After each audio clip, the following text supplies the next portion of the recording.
Los Angeles Dodgers. And to be honest, even watching it last night, it felt after that fifth inning that, okay, if there's any hope that you had, that one inning completely evaporated that. Because it's one thing that Aaron Judge bat finally does wake up and you're feeling like, okay, maybe something can start to engineer and we can, see where this thing goes. And then he goes and has the blunder in center field, and it's kind of just a snowball effect at that point. But you got to give a shout out to Freddie Freeman. I know a lot of Braves fans, you probably still kind of feel a certain way, but he was dialed in this World Series, and his name, World Series MVP, 12 RBIs, the most in World Series history. And it doesn't seem like the Los Angeles Dodgers are going to be falling off, I guess you would say, for years to come. I think this might be something that we see for a while. And then, of course, I mean, if Shohei Ohtani elbow is okay, he's probably going to go back to pitching a little bit too. So I'm interested to see where the Dodgers go from here. But, for the second time in the past 5 seasons, the Dodgers are your World Series champions. So overlooking everything that happened in baseball and the MLB this season, how would you grade this season, Conrad? Probably an A, because the Yankees were in the World Series, right? Yeah, I mean, I guess. I'd probably give it a B+ just because of the way that things went. And to be honest, I mean, they kind of got, I'm not going to say they got lucky in getting to the World Series, but you didn't have the most difficult path in the world and you played sloppy throughout the entire playoffs. And fortunately, they're good enough. Sounds like another team that we talk about here in the state about college football sometimes. They're good enough to beat a lot of teams even when they're not on their A game. So that's a plus. But, then when you go up against a team like the Dodgers, you need your A game. And when you don't have it, you see what happened over the last week or so. So, again, as I said, I really just wish it's not the fact that, look, I can live with the Yankees not winning the World Series. I can live with Alabama not winning a national championship.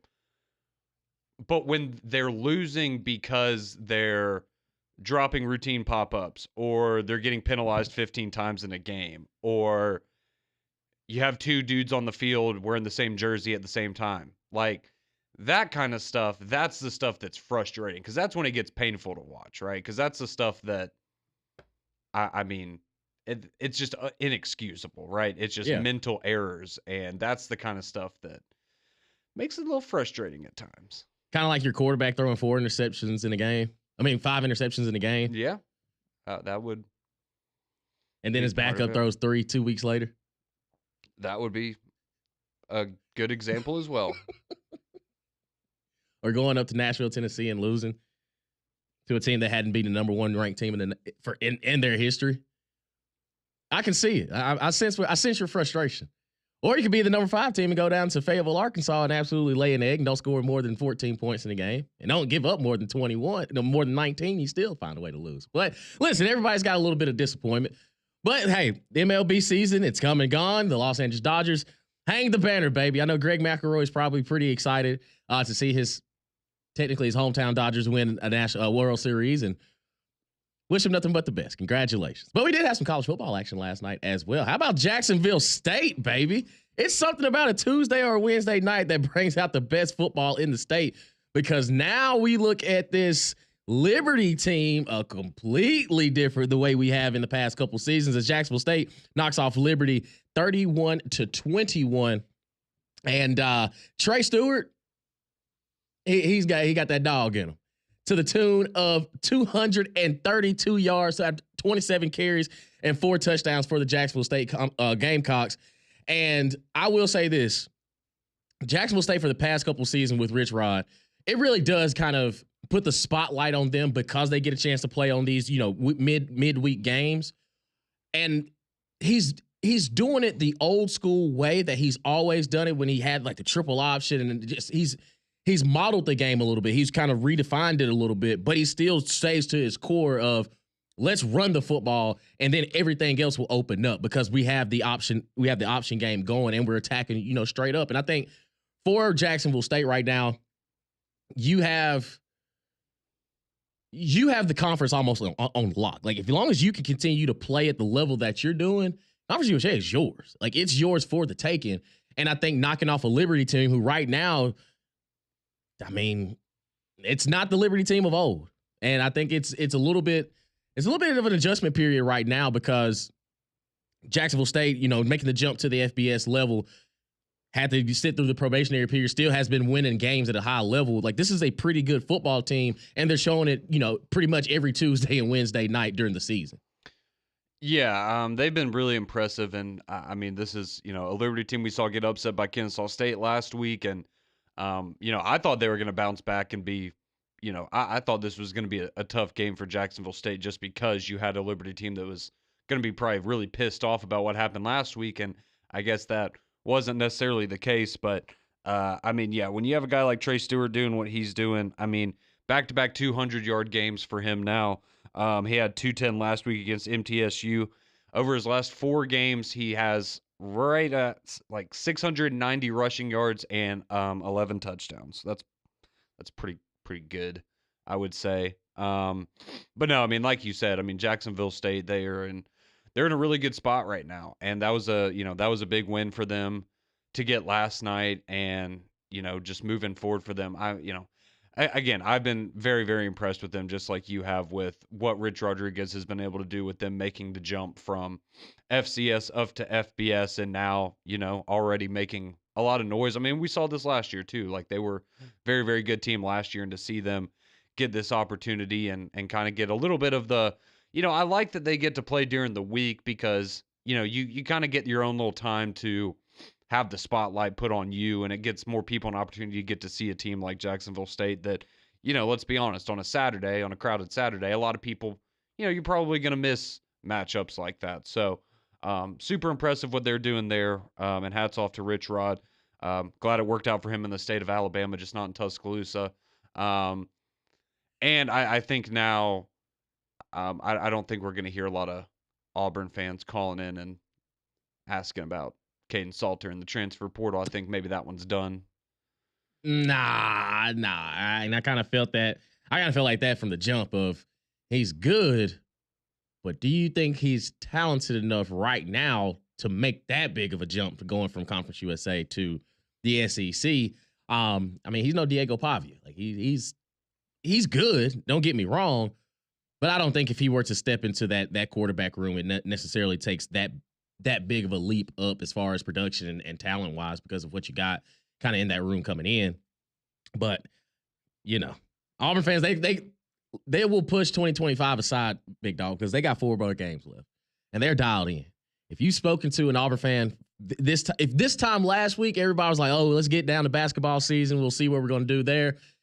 They get a win over Kentucky, and now it's okay. Let's see where this thing can go. And now you have the Vanderbilt Commodores coming into your stadium, and that line continues to make a little bit of a jump. Opened up 4.5 as Auburn is a favorite. Then it got up to 6. Now it's up to 7. So Vegas must know something. They must know something. Maybe Diego Pavia may be a little bit more banged up than we thought. Who knows? All I know is it's going to be a showdown in Jordan here at 11:45 on Saturday morning. So we'll take a look at some of the games for the weekend. Who's on upset alert? Is it Ole Miss taking the trip to Fayetteville, Arkansas, taking on those Razorbacks? Could it be Georgia in the old Florida-Georgia line rivalry game, cocktail party, whatever you want to call it? We want to hear from you. 205-834-9450. That and so much more. We return here on Morning JOX, JOX 94.5.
Who is this? Imagine Dragons. I was gonna say Matchbox 20 for some reason. Wow, that's How off am I? Is it worse than Pearl Jam and Creed? no, but it's not It's close. It is not close. Who doesn't know rock, man? Welcome back into Morning JOX. JOX 94.5, Damian Mitchell alongside Conrad Van Order. And of course, you as well, 205-834-9450. Gavin already texted in and says, it's the Georgia-Florida game, Damian. I didn't know. I've for at least since 2012, I've known it as the Florida-Georgia line game. You like that reference there? No, as evidenced by my silence. Hey, my fault. My fault. I thought that's what they called it.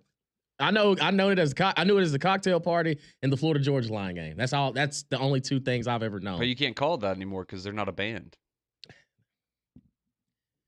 We have somebody else that texted in and says, I'm just saying, I wasn't trying to, bring up bad memories. It's all good. It's all good. Some habits they die slow.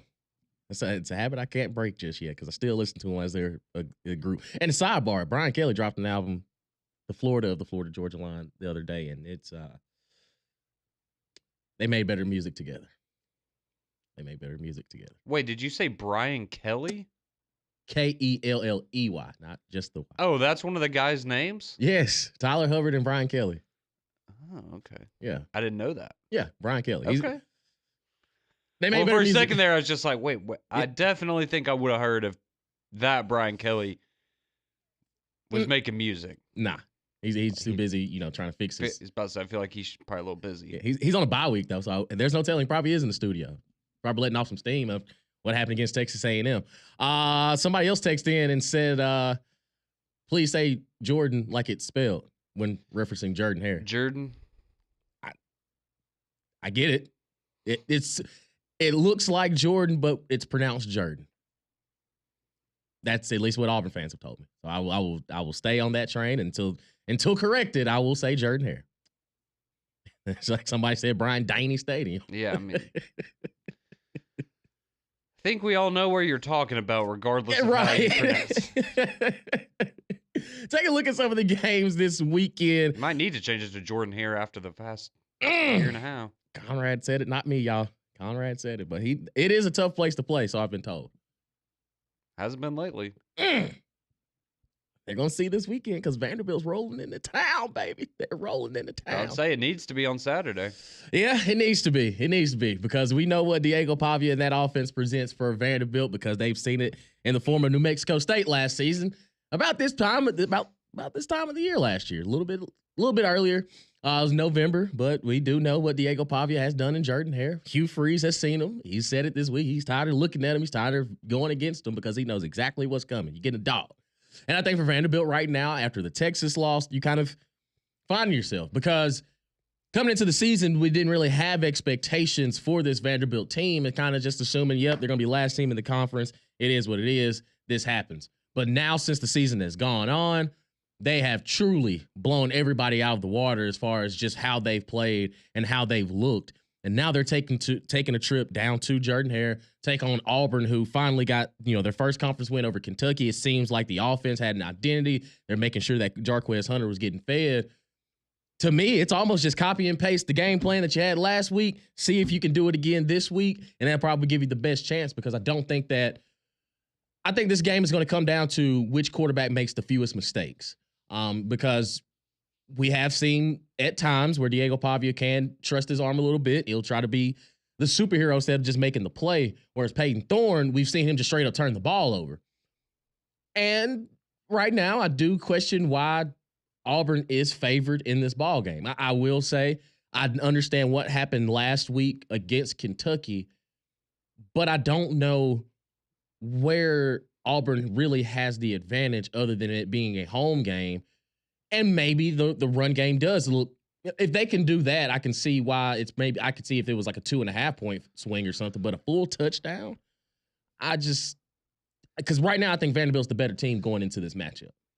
Yeah, I mean, I'm with you. I thought when it opened up, I thought it'd be about probably 2.5 for Auburn. I mean, because, you're the home team, you're coming off a win. Like, okay, yeah, I think that would be that would be fair. But now the higher that it gets, I mean, I'm really hoping at some point it gets to Vandy plus 7.5 because I feel like that's pretty intriguing. For just simply for fun purposes, of course. Of But course.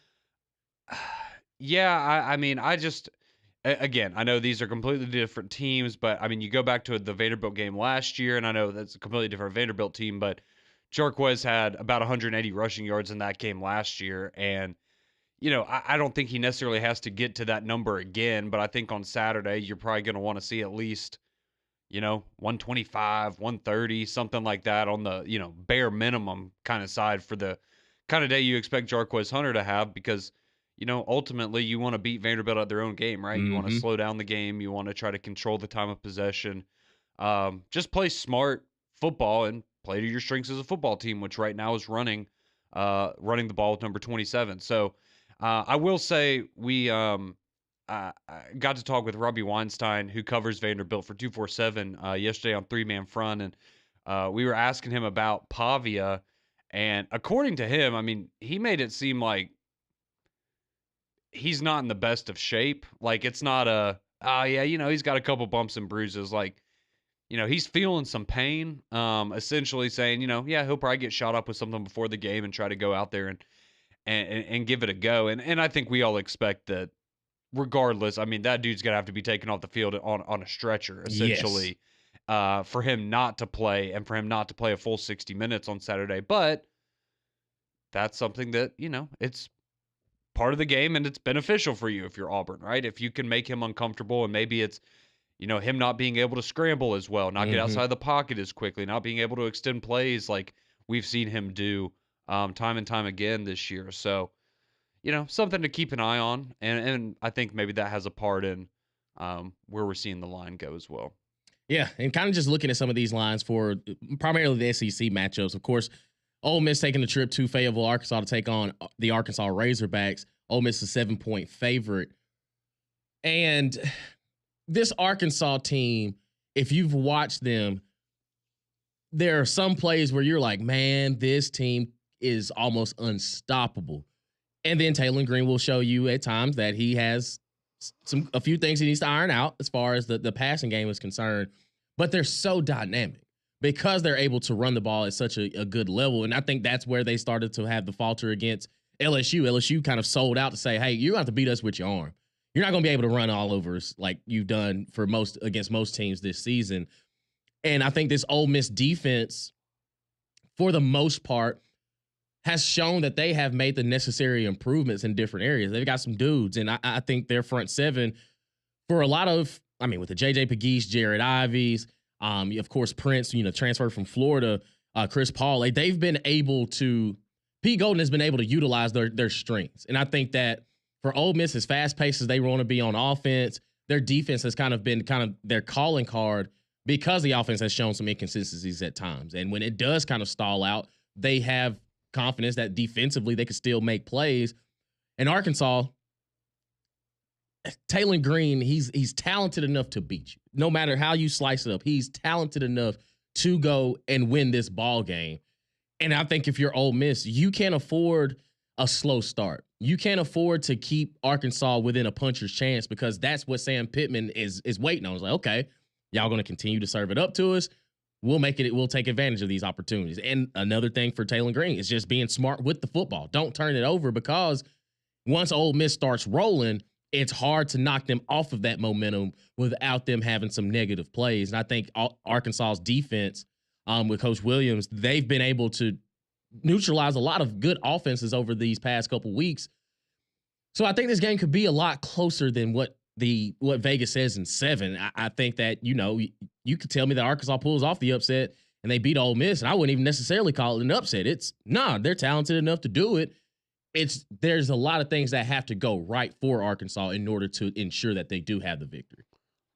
Yeah, I think this game's going to be interesting because I mean, a lot of it, and you could say this about a lot of games, I guess, but, so much of it comes down to the quarterback play because, like you were saying, Taylor Green's been so hit or miss at times that when, it looks really good, like it did last weekend, the sky's kind of the limit for Arkansas, right? Like they can compete with anybody in the conference when things are going their way. And then on the Ole Miss side of things, you know, I'm not going to say Jackson Dart's been bad necessarily, but he just hasn't been.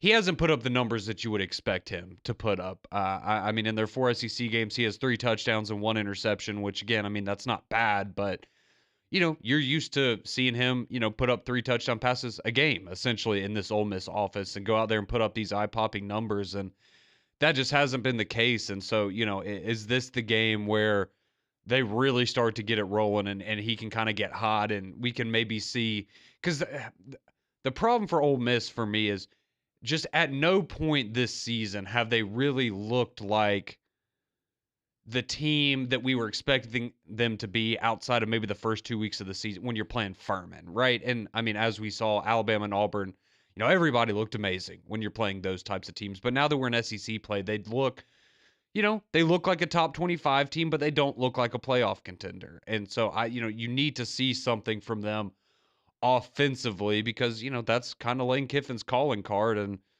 that's a big part of why you're there. So you need to be able to put points up on the board. And, Arkansas's a good defense, and going on the road is never easy to do in the SEC. So, yeah, I mean, I'm not going to be surprised if Arkansas, makes it a tough game. I'm not going to be surprised if Arkansas even pulls off the upset. But, we also thought we were going to get the same thing with LSU a couple weeks ago, and we saw them essentially steamroll Arkansas.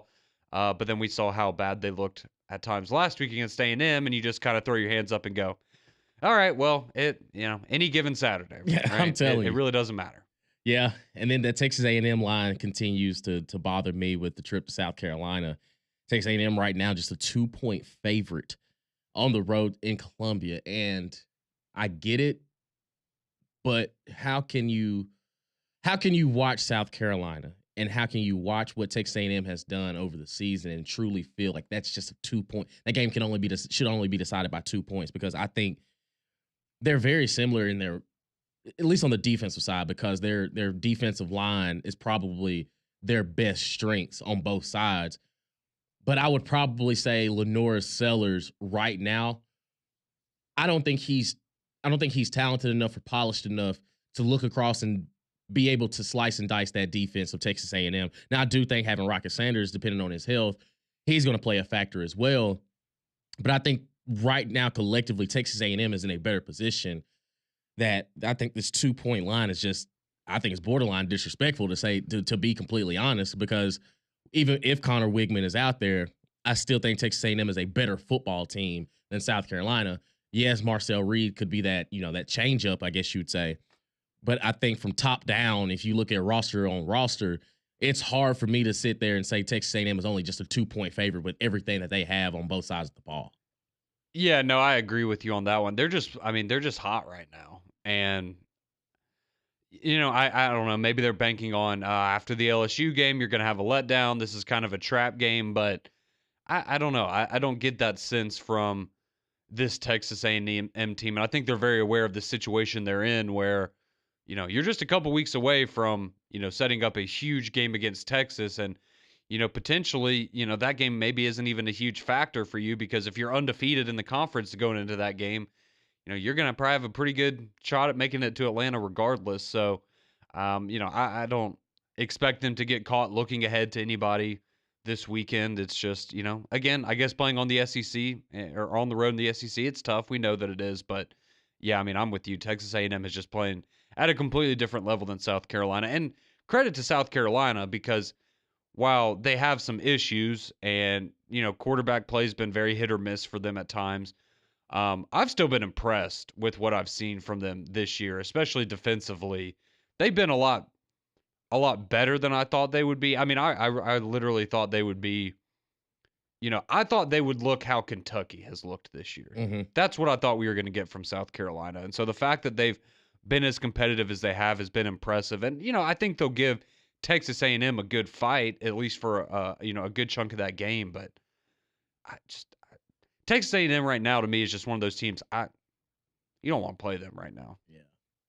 And it's just so difficult to say. And like, why did Mike Elko have to go to A&M? Why couldn't he go anywhere else? Why does he have to go down to Texas A&M and build them up like this? Because if it was Jimbo having this kind of success, I don't know if people will be on board like, oh man, of course Jimbo's gonna run his mouth and he's gonna try to downplay how good they are. But Mike Elko knows his team is good, and they take the identity of him. They tough, they look good, they find a way to just get it done. If you wanted to make it a fist fight, so be it. We're welcome to it. Texas A&M is a good football team, man. They really are. See, I think I told you this over the weekend, like when they beat LSU, like I don't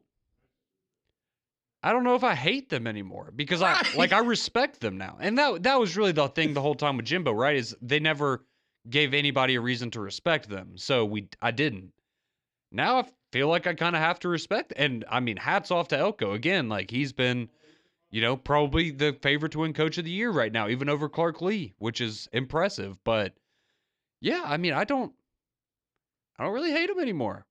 I respect them. Like they finally figured it out, or they seem to have figured it out, and have a guy in place that no nonsense. Right. I like it. I started having those same feelings in the second half watching, like when Garrett Nussmeier turned the ball over, and I was seeing the defense really start to lock in. Watching Marcel Reed just run up and down the field, I was like, I can't even be mad because the execution is at a high level. It looks so good. No, and then it's like, oh, you're beating a top 10 team with your backup quarterback. Right. Like, okay, yep. You got to respect that, man. Yeah. They play tough football. You do. And I actually came into the season, I gave Texas A&M no shot of beating Texas there in the renewed rivalry game there at the end of the season. And now yeah, you called that. You said it's going to happen. And now it's looking pretty good right now. Looking good, still got to play the game, but yeah, I'll find that clip. I will be sure that we play that on Rivalry Week. Yes. Yeah, man. It's crazy times we're living in. 2024, this football season has been absolutely wild as we get closer to the college football playoff rankings. Yeah, next Tuesday, election day too. So make sure you go do your American duty and get home and watch the results for both the college football playoff. A lot of time that night just looking at a board. Yeah. So buckle up. It's gonna be a long one, but we got so much more football to go here in the rest of the season as well this weekend. Let's take a look at some of the national games as well, because we got some top ranked matchups that we got to discuss. So keep it locked right here on Morning JOX and JOX 94.5.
6:37 here on Morning JOX. JOX 94.5. See, this is why we love our wonderful listeners. 205-834-9450. With all the praise that we were giving Texas A&M during the last segment there towards the end, Alan texted in. He says, Damon, does this mean the Kellen Mond hate is gone too? Absolutely not. Absolutely not. No. Not even close. Absolutely no. He's. I will say the 2024 edition of Texas A&M is good. After that, other than that, the hate is still there. My favorite is still John Mack the other day telling us that how impressive it was because Mike Elko simply had no talent because they had accumulated no talent in College Station the last couple of years. So that's why this is so impressive. Because it is impressive, but come on, let's not act like. Right. Come on. These brothers are stacked, man. They're stacked. And they're good. You should have been this good 2 years ago. Should have. With the best team money could buy. Then you wouldn't find yourself in this situation. But we know how that went. But when you have Zach Calzada as your quarterback, and I could understand. I mean, well, yeah, that's. Kind of give him a little bit of I say a pass, but nah. That was the Jimbo Fisher era. And they don't remember that era. They don't know what happened during those years. No. Dave from Winfield, he says, I agree with you guys on Texas A&M. I feel the same way. Before it was a Johnny Manziel, then it was Jimbo Fisher thing that caused me to hate him. I understand. It really is tough to see, especially when they've had the players that they've had these past few years, and I mean Jimbo coaching them, and just feels like, oh God, here we go with this again, Jimbo. He won't just be quiet. And now Mike Elko is the exact opposite. He's like, I ain't got time for this talking. Let's go out here and play 11 on 11, and we'll see what happens. And that's where I kind of like, man, why does he have to be at A&M? He could have been anywhere else. Could have gone anywhere else. I was about to say, there's nothing worse than there being a team or something that you despise, yet there's somebody on there, whether it's a player or a coach or something, that you're just like, man, I can't hate them. Like, they're just too likable. Yep. He's got that Sam Pittman in him. It's just like, I see why players want to play for you, big dog. I see exactly Absolutely. Why. And how about Trooper Taylor being on the sidelines for Texas A&M? I didn't realize that until the game on Saturday, and I was just like, oh, Trooper Taylor back here in the SEC, him and Elko, because I do remember him being at Duke, and he was the interim coach for the Birmingham Bowl, and he didn't know if he was going to, take that trip to Texas A&M with Coach Elko at the time. And then I looked on the side, and I was like, that's Trooper Taylor. Good to see him. Good to see you down there. Mark texted in. He says the odds makers are usually pretty close to getting it right. A&M over LSU is fool's gold. He says, give me the Gamecocks outright. Okay. I'm sure Shane Beamer's going to have. There's going to be some special teams play. Like, he's going to play Beamer ball a little bit. Night game. Oh, yeah, you're going to get a fake punt or, something. Reverse on a return or something. Yeah, just make sure all three phases of the game are fundamentally sound, because it's going to happen. It's definitely going to happen. But just kind of looking across the board in college football this weekend, a game that kind of – it's a must-win game for one team, because the path to get to the college football playoff is going to get a little bit murkier because you're going to need some help. But one team that's just playing with house money, that's Ohio State and Penn State. They're in Beaver Stadium. Ohio State makes the trip to the Nittany Lions at 11 o'clock on Fox on Saturday. And for Ohio State, your one loss is to Oregon, who is number one team in the nation. And presumably speaking, I think Oregon's going to continue to win and run at a high level. They got Michigan this week, and if you look at the rest of their schedule, it seems pretty favorable for them. Now for Ohio State, you've got to play Penn State, and you're going to have Indiana coming up in a couple weeks. And you pretty much, you can split them, but you want to win these two games to pretty much lock in the fact that you're going to the college football playoff. You'll have a rematch against Oregon in the Big Ten championship, but I don't think you're necessarily going to get punished for losing to the same team twice, because there's still, you still handled your business with, at this point, would be a number 3 ranked Penn State. And I'm presumably speaking that Indiana's going to be, top 10 team as well. So you're going to have the opportunities to boost that resume up, but you got to get Penn State this weekend. Yeah, this game's fascinating. I mean, for Penn State, it's pretty obvious this is your opportunity to show that, all right, maybe you can start to turn the corner, because, all right, Michigan's down this year. I know Oregon's in here, and they're playing very, very well. But, this is kind of your chance to, this is the hurdle you have not been able to get over for the past number of years. Mm-hmm. And this is your opportunity to do so. And absolutely, I mean, if you're Penn State, yes, I understand you have other games to play after this, but if you get past this one, I mean, you're in the playoff, right? At that point, your eyes start turning towards a potential Big Ten championship and trying to get the bye in the first round of the playoff. And man, for Ohio State, just how they looked against Nebraska, and it's not so much. First off, I mean, it was a credit to Nebraska for how tough they played, especially on the defensive side of the ball in that game. But for Ohio State to look that way against a Nebraska team that Indiana absolutely blew the doors off of 2 weeks ago, it's a little concerning. And Ohio State just hasn't, they're like a lot of other teams in college football this year. They just haven't quite lived up to the expectations. They're clearly still a very good team, but it just hasn't looked the way you would expect it to. Will Howard hasn't been bad, but he hasn't been a complete game changer.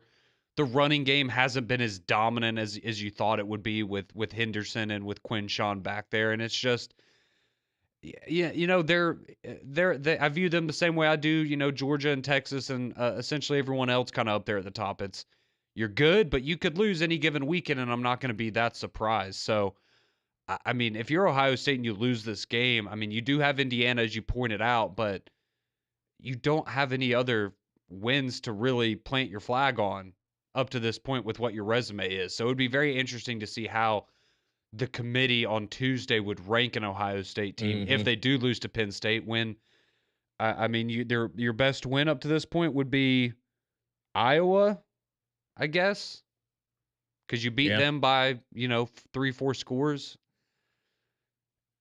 Man, if you're Ryan Day and you lose this game, I think, at that point, I don't know, man. It's going to be tough. And the Indiana game, look, I understand Michigan's they're not as good this year as they have been the past few years. But this team, having lost to them 3 years in a row, you don't think they're going to be looking ahead to that one a little bit? I mean, I think Indiana, if Indiana goes in there and plays their game, like they can win that game as well. So, yeah, if you're Ohio State, you don't want to leave any questions out there. Win this game. Otherwise, things get very interesting. And I'll just say, as an Alabama fan, maybe wouldn't hurt if Ohio State lost because, again, if you're comparing two lost teams and who's going to get in, who's going to get out, Alabama's win over Georgia right now is going to trump anything that Ohio State would have. So these are the kinds of things that, unfortunately, when you lose to Vanderbilt and Tennessee and you don't necessarily control your own destiny, these are the kinds of things that you need to fall your way sometimes. Yeah. You're going to need, And that's a unique position to see Alabama in, where they don't necessarily control their own destiny. They're going to need some help along the way. But that's the beauty of the 12-team playoff, man. And from what we've heard the past couple of days of just how everything is organized, what the committee's looking at, and how they're going to gauge it, I can't wait till Tuesday to see exactly how this thing's going to look out. Yeah, because I think it's going to look different. I'm not saying it's going to be anything crazy like you're going to see, Alabama at number 7 or you're going to see Texas at number 10 or anything, but I certainly think there will be differences because as they have shown in the past, I know it's a different committee, but they view things differently than they people. Yeah. Oh, absolutely. Absolutely. And I think, in a team kind of looking at it right now, the thing that nobody's really talking about, and they're sitting there with only one loss on their record, and they've kind of taken the same route as Texas A&M where they've improved ever since that one loss, is Clemson out of the ACC. They got Louisville this weekend. They're a 10.5-point favorite.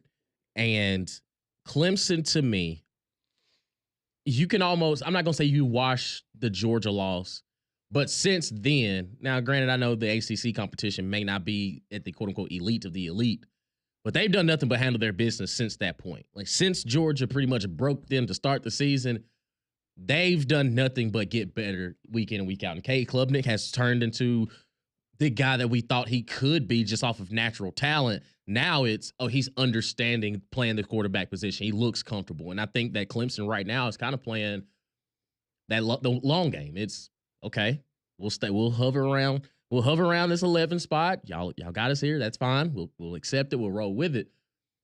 But then you look at like the other teams in the ACC. Pitt undefeated right now. Miami undefeated right now.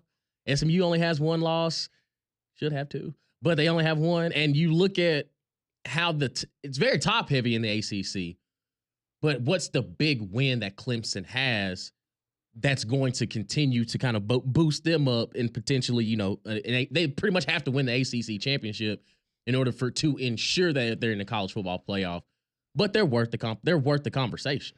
Yeah, I mean, again, you play who's on your schedule, and they have looked very impressive since the Georgia game. But again, this is what I was talking about a second ago. I think you could see Clemson be one of those teams that maybe they're ranked a little bit lower on Tuesday than they are right now, just because again,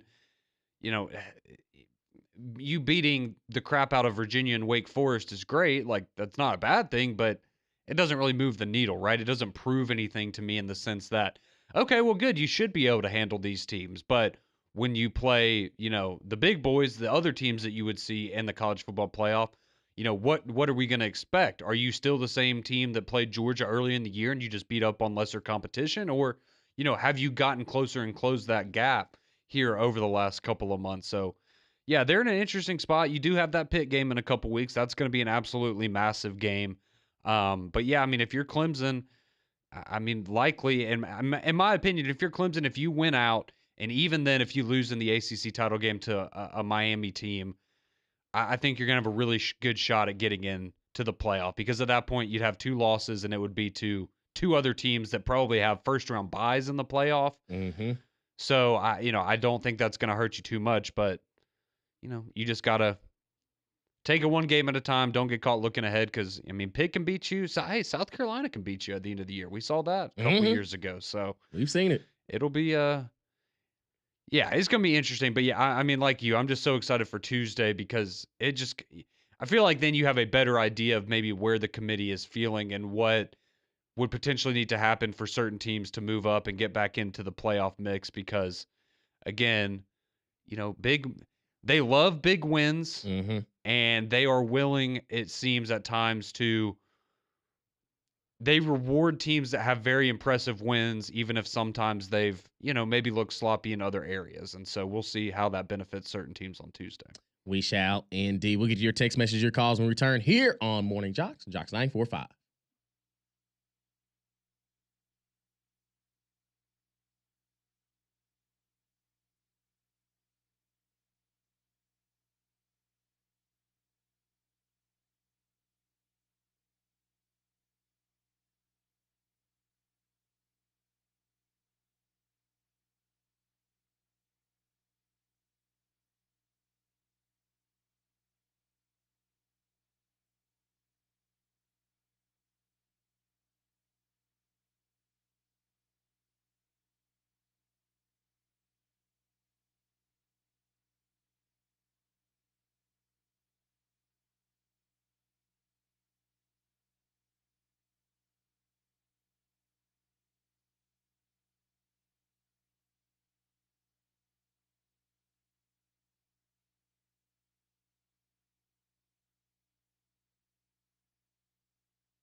Oh.